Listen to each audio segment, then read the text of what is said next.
And welcome to another Flan Talk. Today, we have Dan Friedman presenting, a third-year PhD student at the Princeton LLP group. He's currently doing an internship at Google New York. We have heard here at Flan about RASP and followed up by a presentation about Tracer, a compiler for RASP. And today we'll hear from Dan about learning transformer programs. So thank you for being here today, Dan, and you can take it from here. Great, yeah, thank you for having me.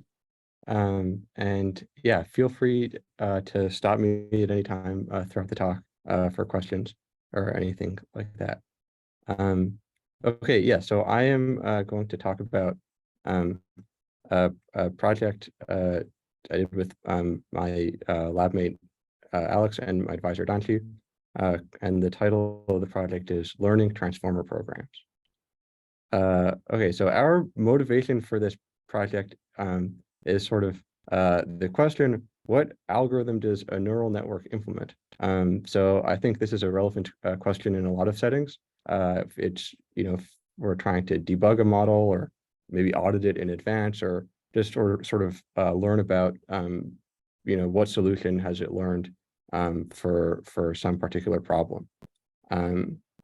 And there's many existing approaches to interpretability in NLP, like probing methods and looking at attention visualization and things like that. But in general, these methods do not give you a complete, faithful description of the algorithm that the model has learned. And this has motivated a growing body of work that has generally called mechanistic interpretability, that has set out to try to manually reverse engineer trained neural networks in terms of some underlying set of human understandable concepts. But this is generally hard to do because neural networks are not designed to be interpretable, and they can exhibit many subtle, hard to characterize behaviors. And so in this project,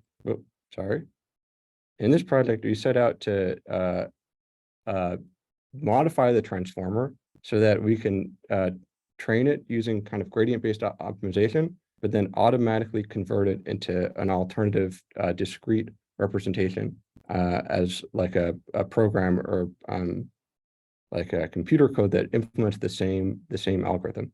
So to automatically decompile it into some representation that we can kind of read and understand. So here's a outline. So I'll give a little bit of background about the transformer circuits and the programming languages for transformer, so RASP in particular, and then walk through our method and some experiments on some simple algorithmic tasks and one NLP dataset. Okay, so very briefly, this is a schematic of the transformer architecture taken from an Anthropic blog post. So we start with some sequence of discrete tokens, embed them, and then at each layer of the transformer, we have some number of attention heads, which can copy information between different positions in the sequence, and then a multi-layer perceptron, which operates at each sequence, at each position independently in parallel. And a characteristic of the transformer architecture is that we have residual connections. So each layer, each attention head and each feed-forward layer, you can think of as reading some information from the previous layer, calculating something, and then it adds the result back to the input.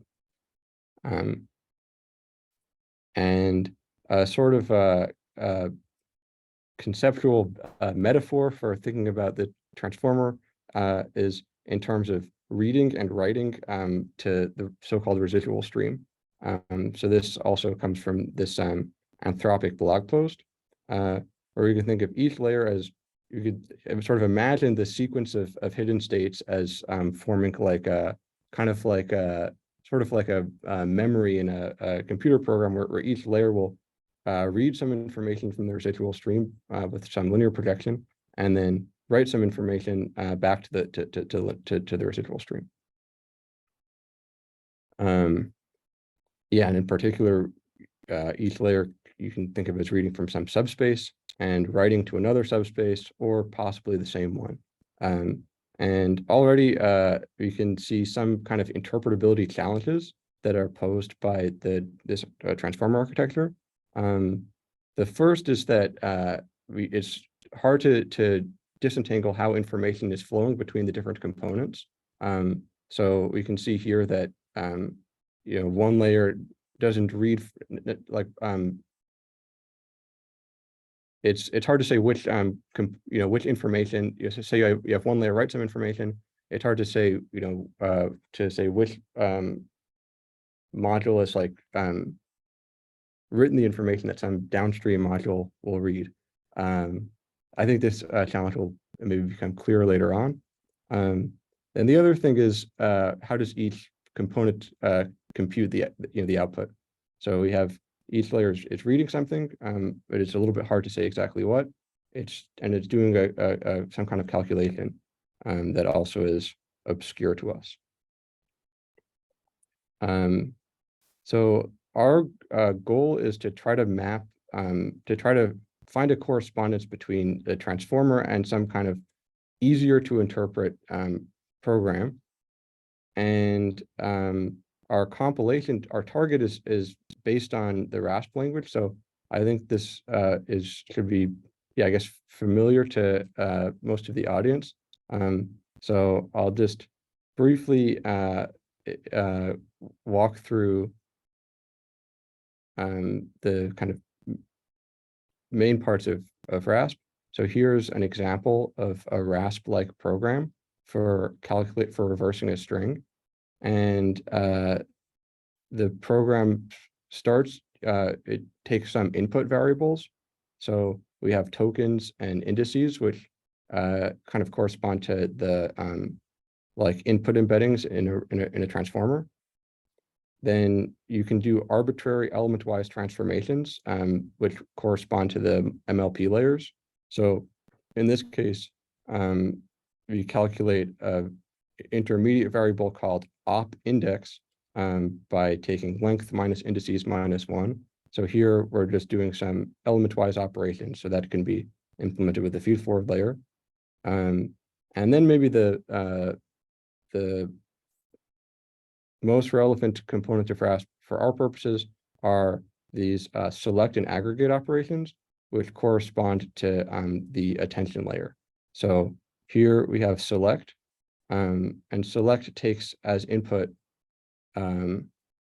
two sequences, of a sequence of queries and of keys, and a predicate. So this is a function that will map every pair of key and query to a value in true or false. So this is essentially computing the attention pattern. So we'll say for each query position, for each key position, it will evaluate the predicate. And so in this case, we get an attention pattern like this. So this sort of reverse diagonal pattern. And then the aggregate operation takes the output of the select operation and another sequence and aggregates the results. So in this case, we have this reverse diagonal attention pattern. And if we use that pattern to aggregate the input tokens, we get the reverse. So in this case, it's the reverse of the string.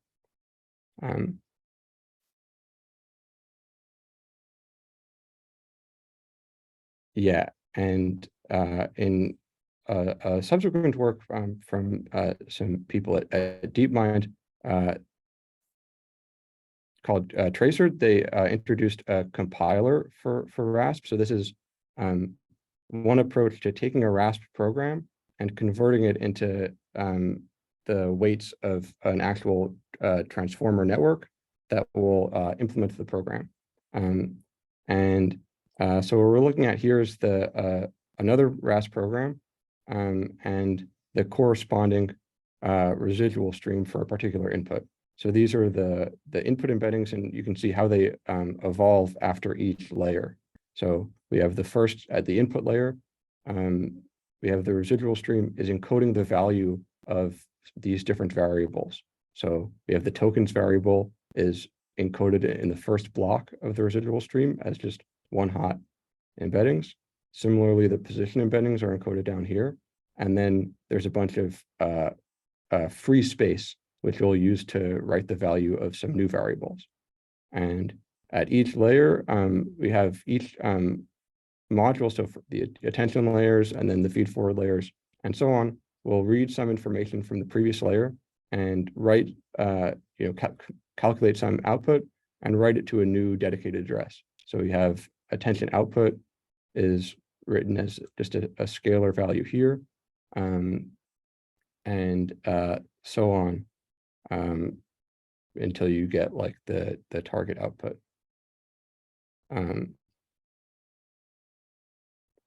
Yeah, so that's I guess any questions so far?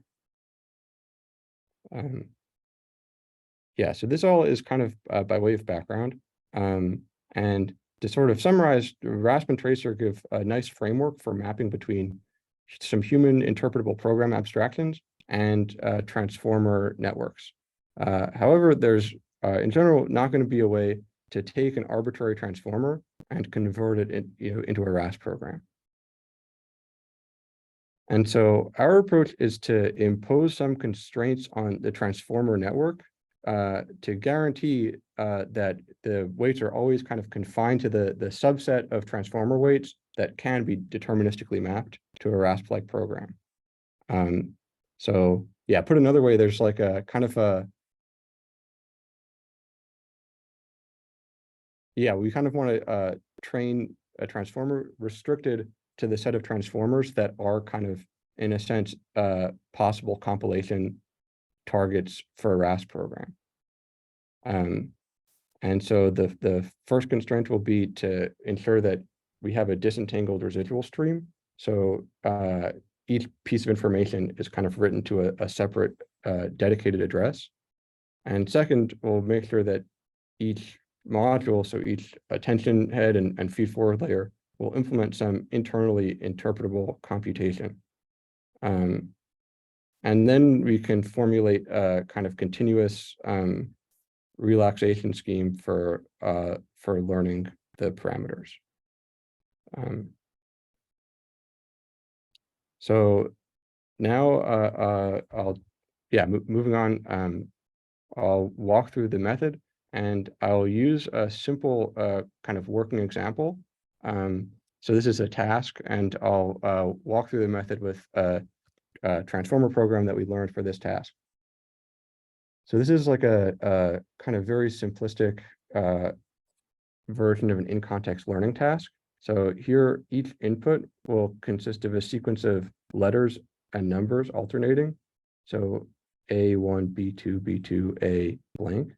And the target is to predict the target number, the model has to look backwards in the sequence. So here the sequence ends with the letter A. The model has to look for an A appearing earlier in the sequence and predict the number that followed the previous occurrence of the A. So in this case, the last time we saw the letter A was followed by a 1. So now the model has to predict 1 again. And similarly here, the final letter is a C. So you have to look earlier for a C, see that it was followed by a 4 in that case, and predict a 4. And if this is the first occurrence of the sequence, the model just will predict unknown. So here we trained just a 2-layer model with 1 attention head per layer. And we have 1 hot encodings for the input and the position. Okay, so our first constraint is that we want to make sure that the residual stream is disentangled. And by this, I mean a couple of things. So first, at the input layer, we'll design the input embeddings to ensure that they encode, in this case, 2 categorical variables.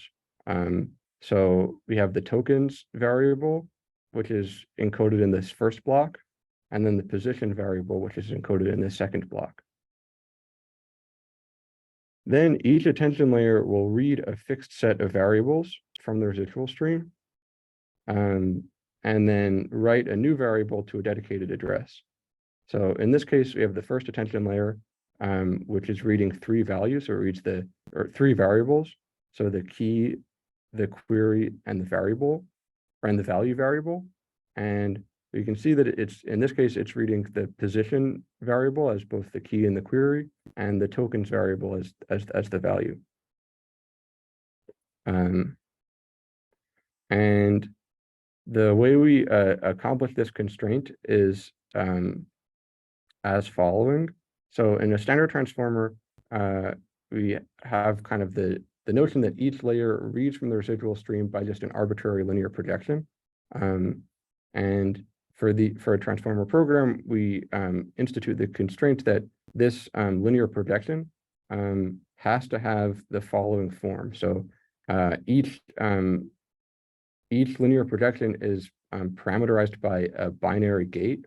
So in this case, if you have m possible input variables, each read projection will have like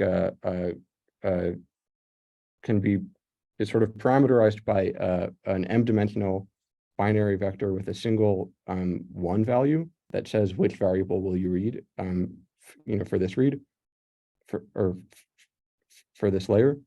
And then you can kind of expand that to get a regular, to just get like a linear projection matrix. So here you just have a bunch of identities, and most of them are going to be multiplied by zeros, but one of them will be multiplied by a 1, and that corresponds to reading the variable from the corresponding block in the residual stream. Making sense so far? Okay. So the second constraint is that each module should also be interpreting some sort of internally interpretable computation. And so here I'm just going to talk about these attention layers. So what I mean here is after we've said which variables we're going to read, we also want to be able to kind of deterministically read off like how exactly this particular layer is computing its output. And the way we do that in this case for attention is to associate each attention head with a learned binary predicate matrix. So if you recall from RASP, we want to be able to express each attention head as a select operation that operates on a query sequence and a key sequence, and it computes the attention pattern by applying a binary predicate to each pair of key and queries. In this case, because we've guaranteed that the input variables are all kind of one-hot categorical variables, we can define the attention pattern by learning just a binary, by enumerating all possible keys and queries, and learning like a kind of a Boolean predicate pattern. So here, if you, hopefully it's big enough to see, in this case, for the first attention layer for this in-context learning task, we have a predicate that will read the position variable as both the key and the query. And the predicate it learns is that each query, so for example, the query at position 1 will attend to the key at position 0. And similarly, the query at position 2 will attend to the key at position 1, and so on. So in general, each query will attend to the previous key. And it will, if you look at the value variable, it will then it will copy the token from the previous key. So here, so at each position, so for example, at this position here, so this would be, I guess, position 2, the model should attend to the previous position and copy the token value, the value of the token variable, which is the B. And you can sort of see that here if you squint at the output of attention layer 1, you can see it kind of it more or less is the same as the values in the tokens block, but shifted over one position.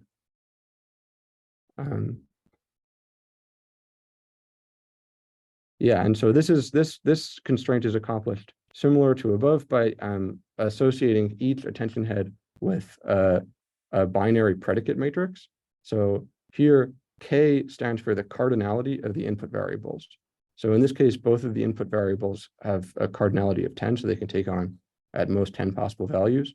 And so we just have a 10 by 10 matrix that says for each possible pair of key and query, true or false. So like, will this key attend to this query? And then, yeah, we kind of multiply all these things together to get the attention score. In this case, there's also, yeah, just some notes. So we also are doing hard attention in this case. So this is because the output, we also want to ensure that the output value is also a one-hot categorical variable. And so we kind of also constrain the or design the attention head that it will always attend to the closest match in the case of a tie. And if there's no matching query for the key, it will just attend to the beginning of sequence position. Yeah, okay, and so here's another example. So here is the second layer attention head.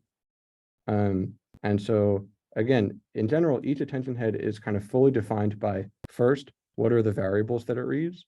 And second, how is it computing the attention pattern? So in this case, in the second layer, we have the key, and the key is the output of the first attention layer. The query is the tokens variable, and the value is also the tokens variable. And what you can see is this attention head is reading the token as the query, and it's looking for a key position that has the same value as the output of the attention one layer. So in words, this is if we're looking at the letter B, this attention head will look for a previous position that has the same thing, that has a B written to the attention one output. So this means it will look for a number that is preceded by a B, and then it will copy that value as the output. So this is if anyone is familiar with the notion of an induction head from some Anthropic papers, this is kind of the transformer program version of an induction head that the model has learned for solving this task. Any questions?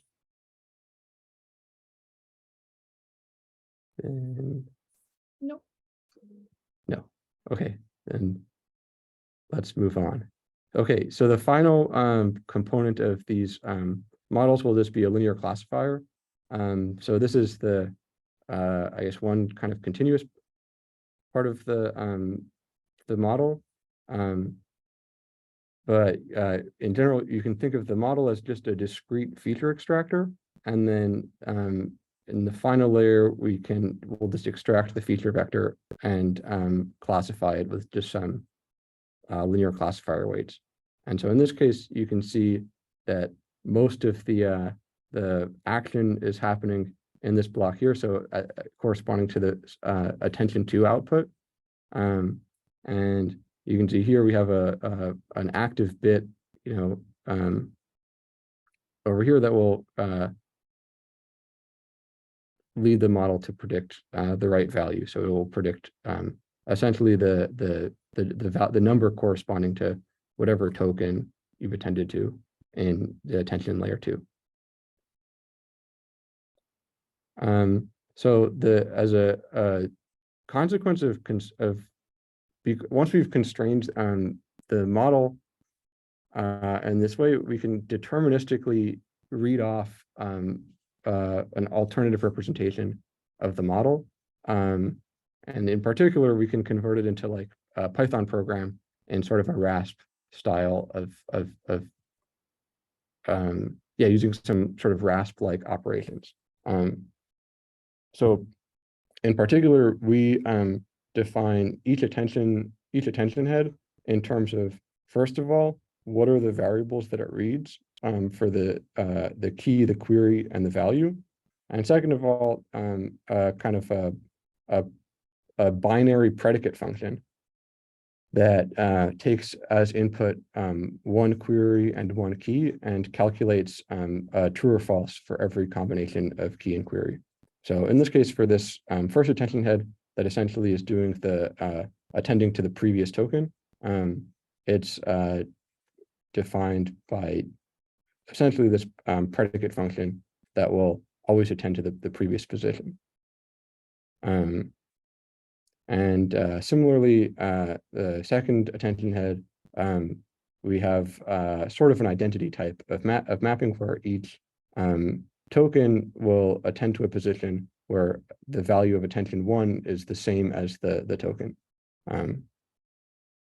Yeah, and in this case, we can compress the predicate by quite a bit because a lot of things look at the same. They look at the same value. So the rule is the same for all of these cases because these are all numbers, and you kind of don't have to do anything if you're looking at a number. Yeah, so that's kind of is the maybe most minimal version of the model, but we can also extend this general approach to other modules as well. So in the paper, we add a simple form of numerical attention to allow for kind of some basic counting, and also a simple feed-forward layer, which I'll discuss on the next slide. We could also consider various variants of attention. The main consideration is just that the computation can be mapped to kind of a discrete program. The program is like easy to understand, by some definition, and the module can be learned effectively. So briefly, we also include numerical attention. Yeah, and so this is the first part of this numerical attention head is the same as what I showed before. So we have a key and a query variable, which have to be categorical variables. But then the value can be a numerical variable. So we initialize the input embeddings with a fixed numerical variable called ones. So this lets the model count things basically. And then we also are just given the attention matrix output the sum. It's a weighted sum, but these are all 0 and 1s. So this is sort of just a way of hard coding another RASP primitive operation, like the selector width operation. So this will take as input the output of a select layer. So it essentially takes an attention matrix and outputs the row sum. So how many things are you attending to at each position? We also add in a very simple feed forward layer. So given some number of input variables with cardinality k, we constrain the feed forward layers to read a fixed number of variables. So L, which is always 2. So we always just will read 2 variables. And then the output will be one new categorical variable, which you can calculate as some arbitrary transformation of the input variables. And then after training, we can compile this into just a lookup table by enumerating all the possible inputs. And so I'll give an example of this later. So those are, that's kind of as an overview of the type of model we want to learn. So this is a discrete model. Right, in general, it's hard to learn the discrete program weights. And so our approach is to just use the Gumbel reparameterization trick. So we can define a continuous distribution over these discrete program weights and then optimize this like continuous reparameterization. So to give an example, if you think of just the attention components of the model I showed you, this model is defined by some number of discrete weights. So we have these gate vectors that determine which variable the model is going to read for the key, the query, and the value. And then we have this predicate matrix, which defines how the model computes the attention pattern. And so we just define some distributions over these weights. So essentially, we will have like a categorical distribution over each gate vector and each row of the predicate matrix. And then we can train this just with the standard Gumbel-Softmax trick.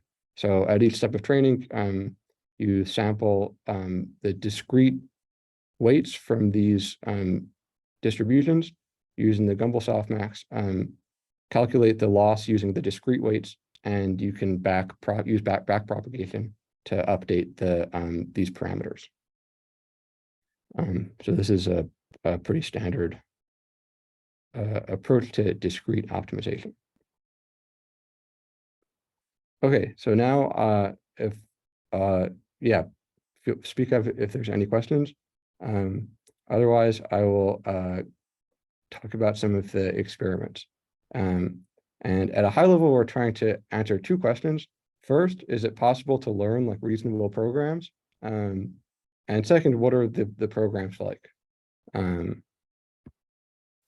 So our first set of experiments are on a small scale version of the RASP tasks.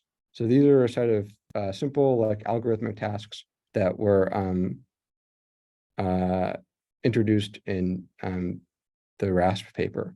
So include things like reversing a string, sorting, and a version of recognizing some of these balanced parenthesis languages. And what we have here on the right is K. So in this case, K stands for the maximum sequence length that we are considering for these problems, which is also the maximum vocabulary size and the cardinality of the categorical variables in these programs. And so here are the results of the best transformer programs we learn, along with some of the hyperparameters.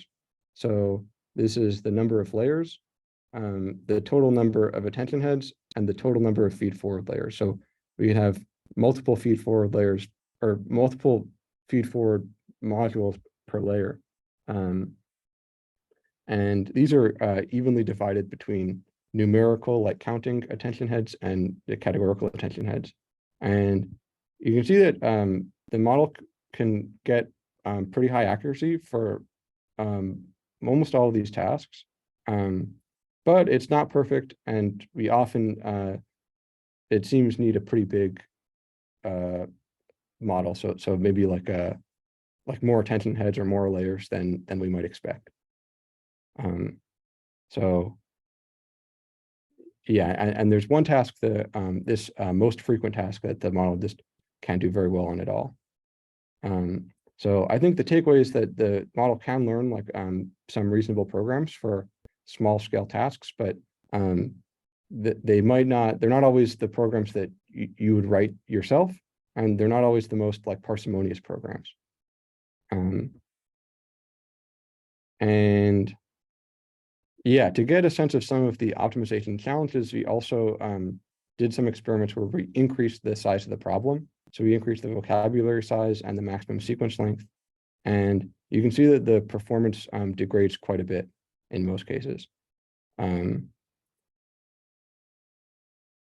Yeah, and particularly stark for, oh, go ahead.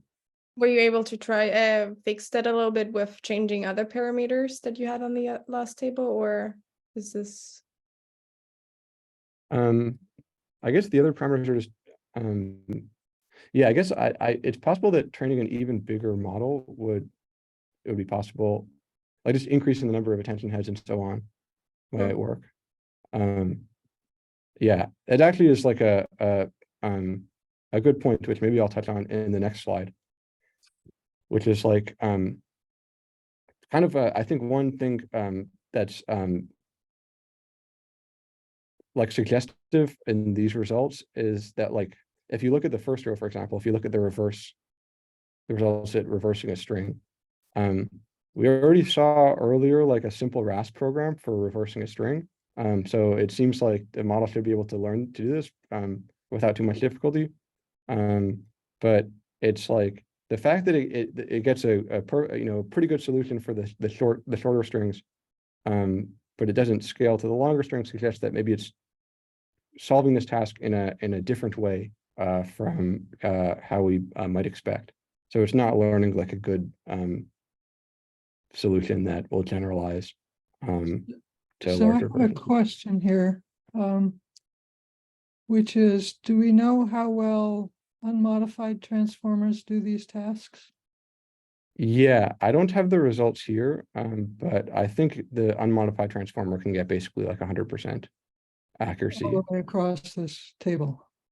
Yeah, I believe so. Maybe I think maybe like the last one, the most frequent, might be a couple points shy of 100%, but definitely for like reversing a string and sorting, I think the unmodified transformer can do a lot better. Is this something that's in the literature or that will appear in a forthcoming paper of yours? I think in the RASP paper, they have the results for the unmodified transformer. I think the paper corresponding to this talk is on arXiv, but I don't believe we have RASP experiments with the unmodified transformer. Okay. But great. if you check the RASP paper, they have those numbers are there. Okay, great. Yeah. Thank you. Yeah, and I guess the last thing I'd say is I think this is an optimization problem more than so the problem is this is an optimization challenge rather than like an expressiveness challenge. And we can say that just because we can write programs to solve all these tasks very well. And so the problem is just that we're not finding these programs in our like optimization procedure. Yeah, so let's to get a sense of how the model is solving some of these tasks. So if you look at sorting, for example,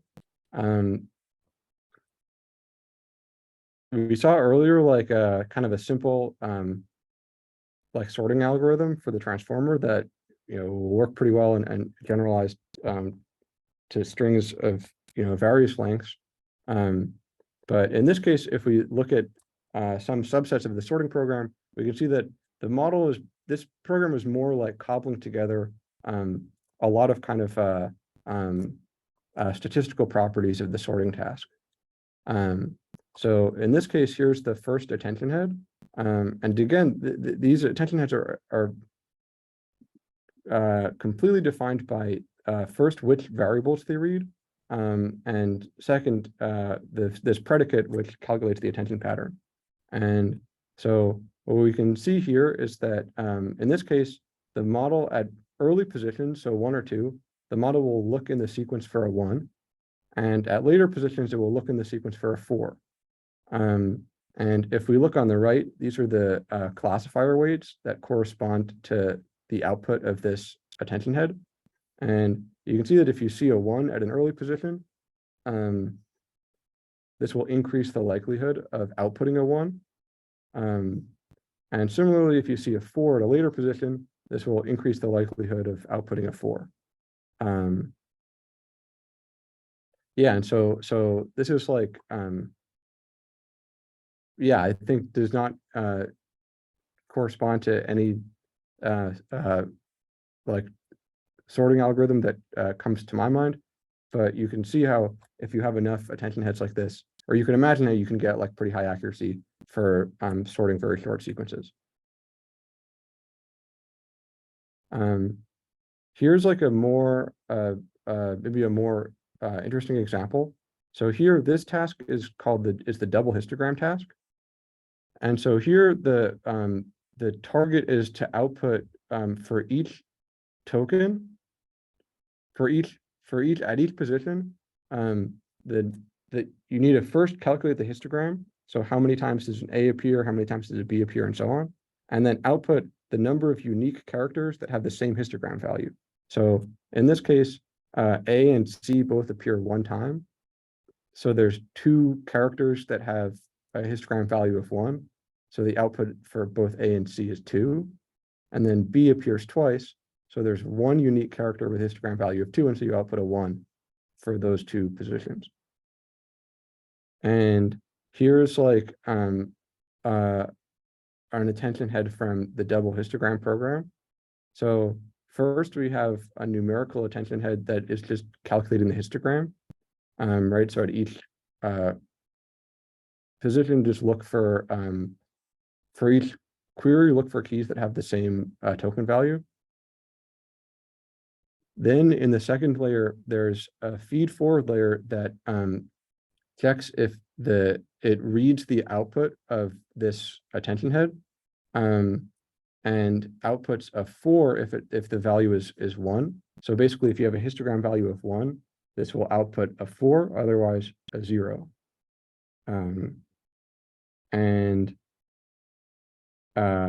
If you output a 0, then this will increase the likelihood of outputting a low value, like a 1 or a 2. And if you output a 4, this increases the value of like, that increases the likelihood of outputting like a higher output value. So what this means is if you see a histogram value of 1, then you'll output a 4. And this makes it more likely that your final output is going to be a higher number, just because it sort of is the nature of the task that you're more likely to have a lot of you're more likely to have more things with a histogram value of 1. Whereas like if your histogram value is more than 1, we can already rule out the possibility that the output will be, say, a 5 or a 6. And this is because the inputs are only so long. And so if you have some token that appears more than once, it's impossible that there's going to be 5 other characters that also appear more than once. So this is like a true property of the double histogram task applied to very short sequences.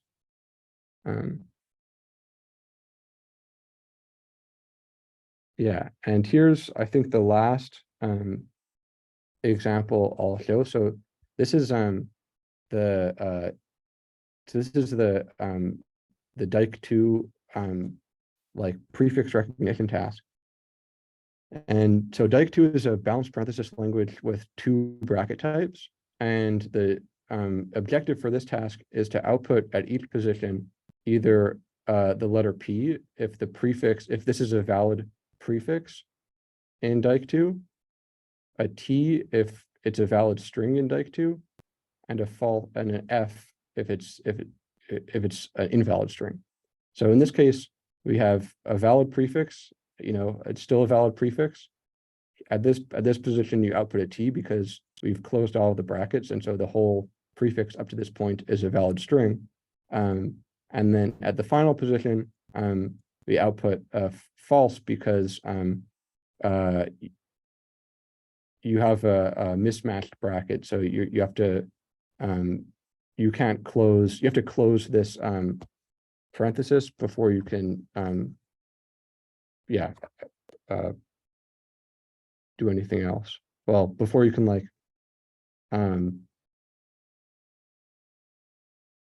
I guess it's false because this closed curly brace doesn't have a matching open curly brace. Yeah.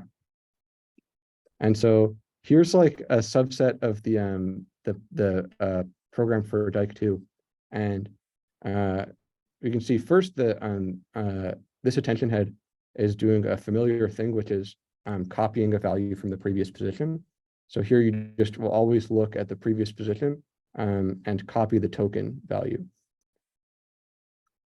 And then in the next layer, we have another feed forward layer that is taking as input 2 values. One is the token value, and the other is the output of the previous attention head. And you can see here how we can express this feed-forward layer as just a sort of a lookup table. And so here you can see there's, I guess, 4 conditions. And each condition corresponds to some possible choice of combination for the current token and the attention 0 output, which we know is the previous token. And in particular, if you look at this second block, you can see that if the current token is a right parenthesis and the previous token is a left curly brace, or the current token is a right curly brace and the previous token is a left parenthesis, the model will output 13. And yeah, I don't have the classifier weights here, but you can imagine that the output of 13 means that you should predict F for this position. And then in the next layer, we have another attention head that is just looking for positions that have an output of 13 for that feed-forward layer. And so this will be propagated to later positions. And that's kind of the right thing to do, because once in general, once you have an F, so once the prefix is invalid, it will be invalid for the rest, no matter how many more things you add to the sequence. So this is kind of copying that bit of information to the rest of the sequence. Yeah, so that's, I think the next thing I have. Yes, the next thing I have is like a sort of a named entity recognition task. But this is, are there any questions about these programs so far? I've got a question, Dan. Yeah. So judging by the form of the Python code that's generated, each if clause has a return statement. So you wouldn't be able to support attending to multiple positions as one does in RASP. Is that right? Are you looking at these predicate? Yeah. Okay, so so in general, you can, or even going back to RASP, you can maybe I'm trying to think of the best example. So right, you can think of it in 2 steps. So first, you need to decide what to attend to, or actually maybe I can explain more clearly. So in general, this predicate does allow you to attend to multiple positions. Or yeah, sorry, let me go back. So for example, for this histogram thing, in principle, you can have this is applied to each pair of key and query independently. And so okay. This will match whenever you have, so if you have multiple 2s in the sequence, then this will, yeah, this will still, it could match more than once. So this is called for each position in the selection matrix. Yes. Yeah, Okay. I think by analogy with the RASP program, in the example I showed, yeah, the predicates are like things like less than equal to or equals. And this is, yeah, it's the predicate is a map from every pair of query and key to a value in 0 and 1. But there is, yeah. I was going to say that there is a restriction depending on the type of the value variable. And this is something that is also part of tracer. And that's so in general, the variables we can divide between categorical variables, which are like 1-hot encoded, and these scalar values like for counting. And if the value is a 1-hot categorical variable, then we do force attention to be hard attention. So it will only attend to one position. And that's because we want the output value variable to also be sort of a 1-hot encoding of a categorical variable. And so that makes sense. So with RASP, with numerical values, it allows for averaging hard attention. So you just add all the positions and divide by the number of positions you're attending to. But if it's, say, characters, then it also enforces just hard attention. Yeah. So that's enforced. It's not enforced by the predicate. It's enforced by this. So we are using what we call select closest rather than just select. So this like adds this constraint that it will, if there's a tie, it will just select the closest thing. And if there's no match, it will select the beginning of sequence. Okay, closest being closest to the left, or? Closest to the left. Or I think for if we have a bidirectional model, I think it's just closest like either to the left or right. And it's with those ties broken arbitrarily. Okay, and if you do attend to multiple positions, say it's a scalar value, how do you use averaging hard attention, or how do you resolve the value? Yeah, so maybe I glossed over this. We actually are doing the sum.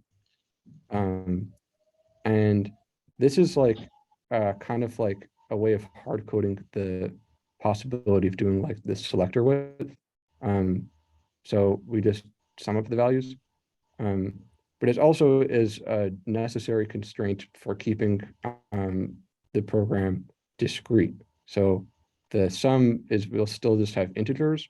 And so it's still possible to like do things like enumerate the possible values, say for like the feed forward layers. Okay. Because I just know that for RASP, to calculate length, Gale used a clever trick by calculating the what was it? Yeah, just broadcasting. I have to check it now, but she used averaging hard attention and then multiplied by the inverse to calculate the length. And I'm wondering, perhaps your reverse is also struggling to generalize because it may not be able to make use of that trick because it's summing. Yeah, that's definitely possible. Yeah, that's a good point. I mean, there are like, I think there's other ways to do reverse in this case. So you can still, yeah, I mean, so the way to do reverse, which the model generally fails to learn, is to like attend to like the beginning of sequence or end of sequence and just calculate the difference between the current position. Like you use the position embeddings. So you can like calculate the offset between the current position and like I guess you have to check the last position. Yeah, so it relies on there being a last position marker or being able to compute. We do have a last position marker for the reverse thing. Okay. Yeah. Cool. I guess I'm almost out of time, so maybe I'll just briefly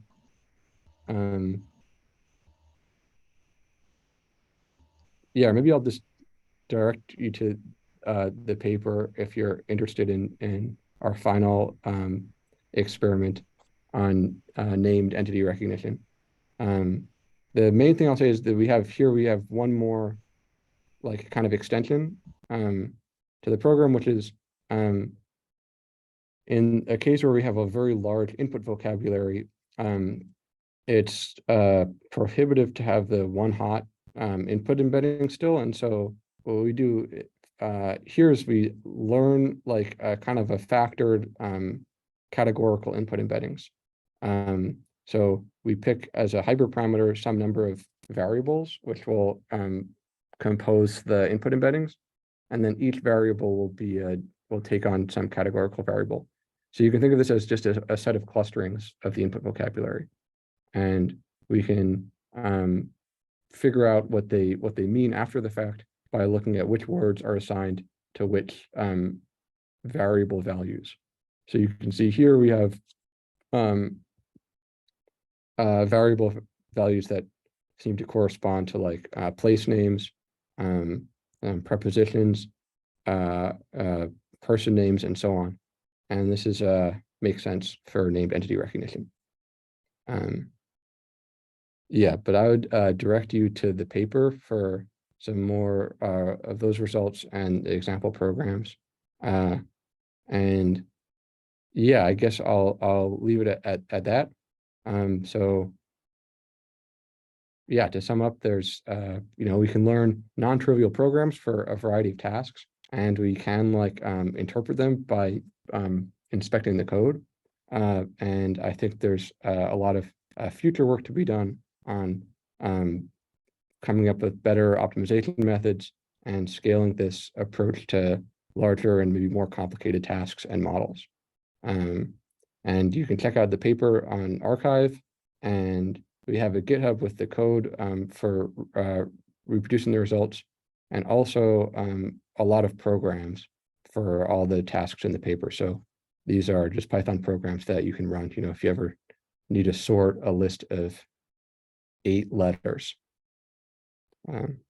So I will leave it at that.